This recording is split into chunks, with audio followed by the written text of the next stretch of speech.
Are we ready for the feature? I believe so. 30 laps, 20 cars, one onboard camera. Jason McCord and Andy Michener occupy the front row. In the second row, it's Chet Phillip and Jim Mahoney. The third row, we'll see Tony Stewart and Kenny Irwin, your fast qualifiers this evening.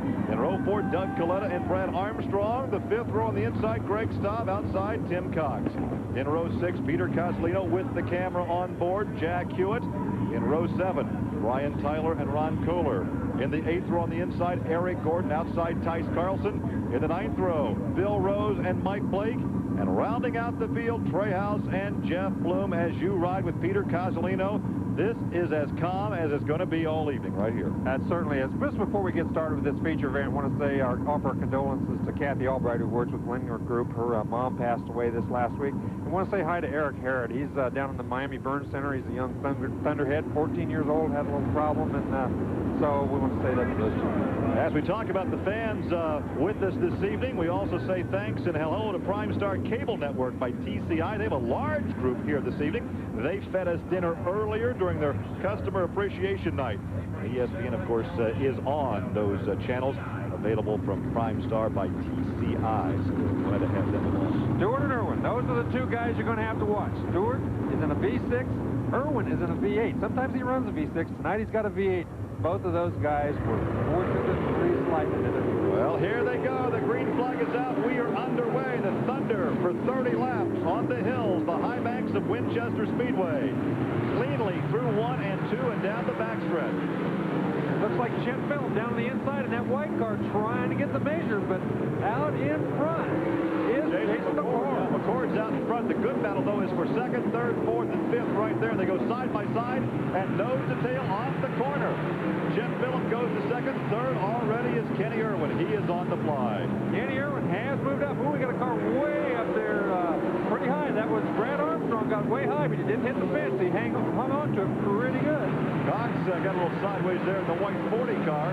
Negotiates the corner, gets the car back under him. As we look again at that battle for position. That's 1st, 2nd, 3rd, nose to tail into turn 1. The 34-degree banking. Your leader again is Jason McCord. Almost touching is the 77, and Chet Phillip looks to the end. Oh, they almost make contact again. I think he did make a little contact right there. He got down there and tried to get just a little bit too low. If you get your left side wheel down on that lighter pavement, oh, there he gets all 4 of them down there, but he can't quite pull it off. That's a car that Chet and his brother Corey built in Indianapolis a couple of years ago, and they've had some success with that race. They've had good success with that race car. Of course, Corey builds all the shocks, the Carrera shocks around the country for everybody. All these cars, they go to him, he rebuilds them, runs them on dynos, does all sorts of things. So he should have that part of the race car figured out. Well, right there. Close. He gets down on the inside, but then he loses the front end, and there he almost lost the rear end. There, he moved him up, though. That time he got up the side up, and he moved the whole race car up on the racetrack. McCord had to move up, and while they're battling, look at Tony Stewart. He's come all the way from about 7th spot up to 4th, and now then, Kenny Irwin's going to have to get to the front pretty quick if he wants to keep Stewart from getting around all. Stewart took a look coming off the corner, but did not have room to get down low, so tucked up behind Jason McCord. Now he makes the move, coming off of 4, still could not make the pass. Now once again, that is the V6. Looks to the inside again, coming off the corner. That's a slower car, Greg Staub, pulling to the inside. But look at Corey Phillips up there in front. He's actually pulled out to a 4 or 5 car length lead over Kenny Irwin. We thought that, he was not going to be able to do that, but he has pulled out into a few car length lead. Well, Corey would love to take the money, but Chet's actually driving the car. I'm sorry. Well, Corey helped to build it, but Chet's in the cockpit. As we look back in traffic just a bit there, and there is Stewart.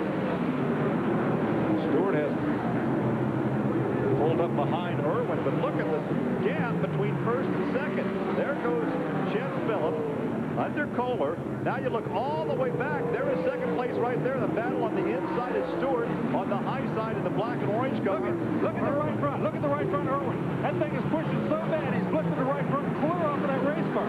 Yeah, he's backed off the pace substantially there. When we say push, we mean it won't turn. Look at that thing. He's got that thing turned hard left. It just won't turn. He's going to blitz with the right front, and then he's going to be in big trouble.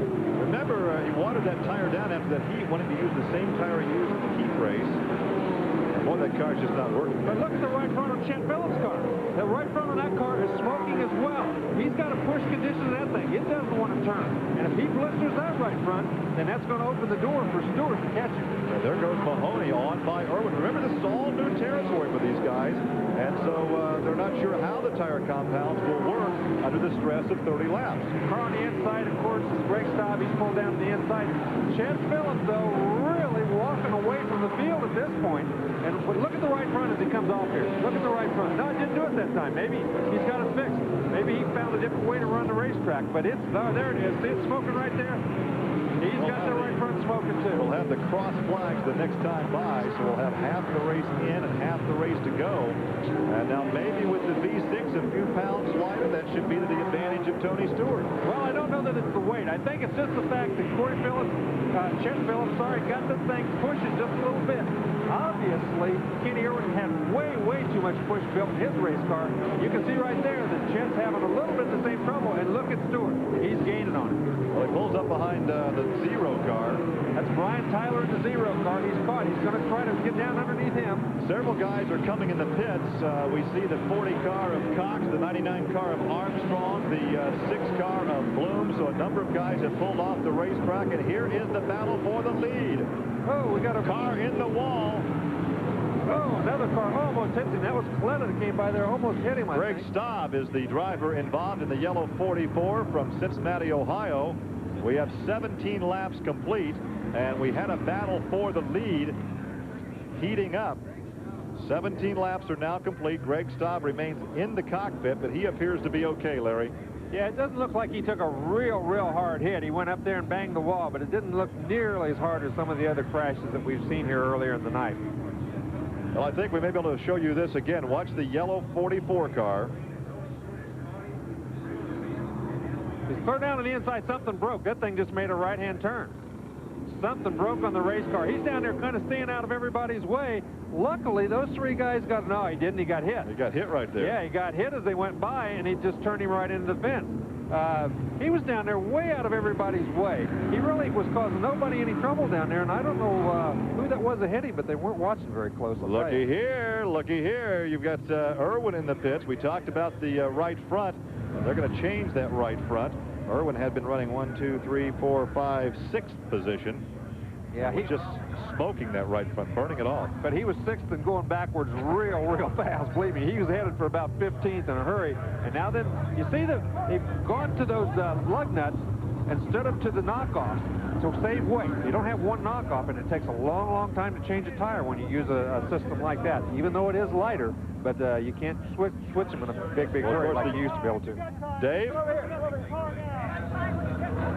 Kenny Irwin Jr., that had to be a pretty wild ride with that loose front, that right front pushing that bad. It was. The car's just not balanced real good, and we just got a bad push in it right now. Hopefully they're going to make some changes to the back end and get it better. I'm going to get out of the way when they push that car off. He's going to be in a hurry. They watered it, but I don't think it grew the way they wanted it to. Bad push in the right front. They've changed the tire. He'll go back out and get what points he can, because obviously in terms of the championship, just getting points is what it's all about. Larry, in a short sprint race, it's 30 laps. We have, about 13 laps to go. He goes to the back of the pack as we look at the top runners right now, but he does not go a lap down. These yellows do not count, so he'll be at the tail of the lead lap as Phillip leads it. And there's a look at the second 5 with Michener, Cozzolino. Hewitt is now in 8th, Eric Gordon and Brian Tyler. But a number of guys have pulled out, as we said earlier. So again, Irwin can pick up some points by going back out there and running. Well, yeah, he can, and he's going to be able to pick up several points actually if he gets that thing back out there, because he's a very fast race car tonight. He can pass half this field probably in the first 3 or 4 laps, especially with brand new rubber, because new tires are much faster. Well, as they work to get Greg Staub's 44 car off the track, I think we can show you a replay of that pass for the lead. Now, once again, your leader is the number 77 car, and there it is right there, making a move on the inside of Jason McFord. That's Chet Phillips going into 1, and he's able to hang down there.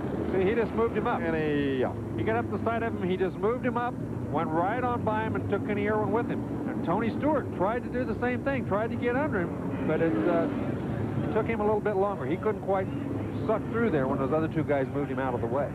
Now, name the only driver, now this is a little trivia for you, Larry, the only driver here this evening that has raced in the Indy 500 and the Daytona 500.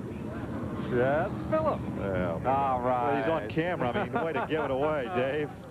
I tell you who's going to love watching this tape, 10 years from now probably, is Grace Lee, Philip, because Grace Lee turned 1 year old yesterday. That's Chet's daughter, and she's too young to appreciate what Dad is doing out there tonight, but give her a few years. He got all the big guns lined up behind him except Irwin, who had problems. Question now, can he hang on? Tony Stewart is there, Kalita is there. We're about to go green. We are indeed. The green is out. We are racing on lap 18 of a 30-lap event, and the question is, can he hold off those heavyweights that run the sprint division all the time? Well, I think he's going to hang on here for about 3 or 4 laps, because I don't think it's going to take that long for that right front to start heating up. No, he's not going to hang on that long. He makes it. No, yeah, he is. Well, Irwin or Stewart had a look on the inside, elected not to try, but he stays down low, fights that car just a bit. That's the V6, number 20, the Bulls car. Well, he's running the right groove. He's running right on the bottom. He's going to make them go around the outside, and you saw what's up there. It is marginally up around the top of the racetrack. This surface is brand new. It is breaking up just a little bit, so as long as you're on the bottom, make him go around the top, it's going to be tough for him to go around him until he starts pushing the front end. If he does. Well, Stewart, of course, won the midget title last year, had hoped to contend for the midget, sprint, and silver crown title. He right now leads the sprint division.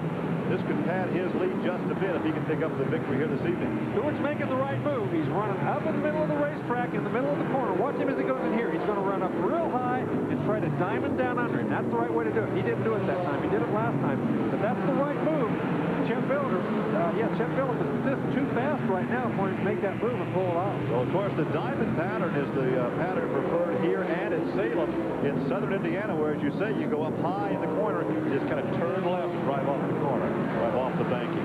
I'm amazed at how low the groove is in this racetrack tonight. It has moved down tremendously since they put this new pavement on, and the guys are having a real tough time getting around the top. 22 laps now complete, 23 laps now complete, and you look at Doug Kalita there running in third position. He's trying to close in, so Kalita has a shot at the bonus from win, $1,000 this evening, as does Stewart. But Stewart has to get around one more car to collect that.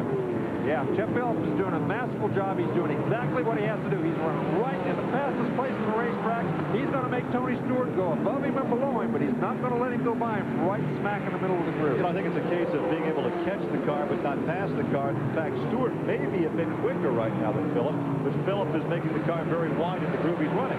I really thought he would lift with the right front tire as badly as he was pushing earlier, and I really thought by now that thing would be pushing much worse than it is, but he seems to be balanced better now than he was before that yellow flag came out, and Tony Stewart may in fact have picked up just a little bit of a push or loose condition because he's not gaining much.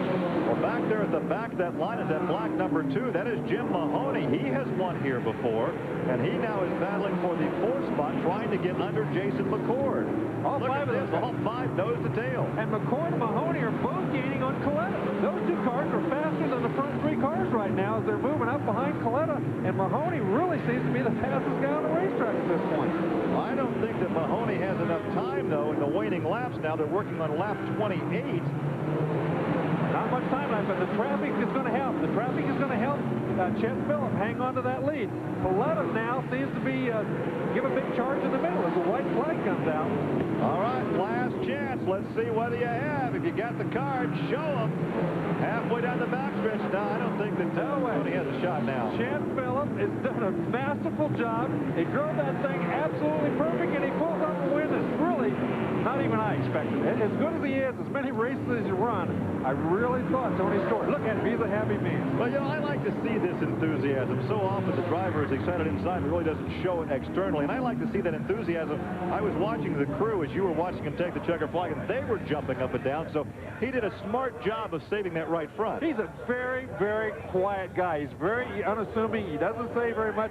Corey, his brother, who owns the car, built the car and everything, you know, he's a little more outgoing, but these guys, really a couple of nice guys. It's a great victory for a couple of guys that don't have a lot of money and do everything themselves. Well, of course, there was a 17-point margin between first and second.